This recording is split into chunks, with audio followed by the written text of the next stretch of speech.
Hi, this is my evidence 3 from Contemporary World, and I hope you like it. So, the first point is to describe the important events of the last decades. In 1989 was the fall of the Berlin Wall. On November 9, a member of the newest German government was asked at a press conference when the newest German travel law comes into force. He answered, "Well, as far as I can see, straightway immediately." The next event is that on 2001, exactly on September 11, a group of Islamic terrorists hijacked four planes that were flying above New York City to then crash them on the Twin Towers. In 2003, Americans took Afghanistan and Iraq. The war in Afghanistan for 13 bloody years and is still raging, came to a formal end Sunday with a quiet flag-lowering ceremony in Kabul that marked the transition of fighting from USA-led combat troops to the country's own security forces. In 2009, Obama became president. After being the senator of Illinois, Barack Obama became the 44th president of the United States of America. In 2011 was the death of Osama bin Laden. USA Special Forces flew to Afghanistan to bin Laden's hiding place. They shot the place, killing 5 people, including bin Laden.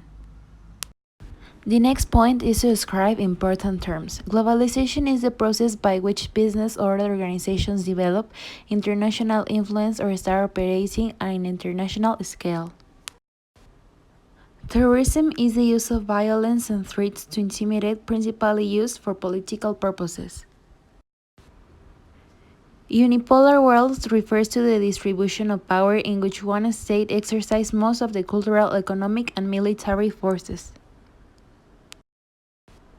And the last one, digital era.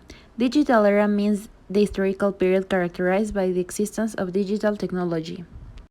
The next point is to relate the concepts. Why did the globalization emerge? It emerged because of the need of start exchanging products and goods, basically taking the good thing of one country and sharing with another.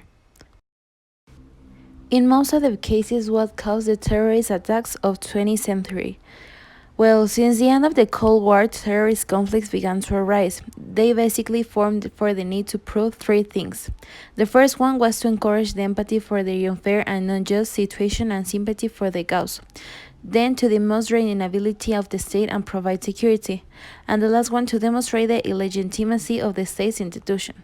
Basically, they was about from they were not conformed with the government and the right obligations given neither to the state's work.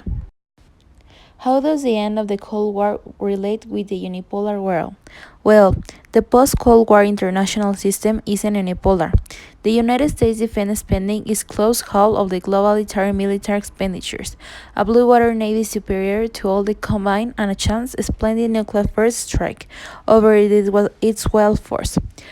Russia, a defense research and development budget that is 80% of the total defense expenditures of its most obvious future competitor, China, and unmatched global power projection capabilities. And the last question. How has the digital era influenced today's society? Well, literally in all of the aspects of our lives. All our life is based on technology. It just turned a necessity for school, work, and all the things that we make in our daily life. It has made easier than it was before, giving us first-hand information and data.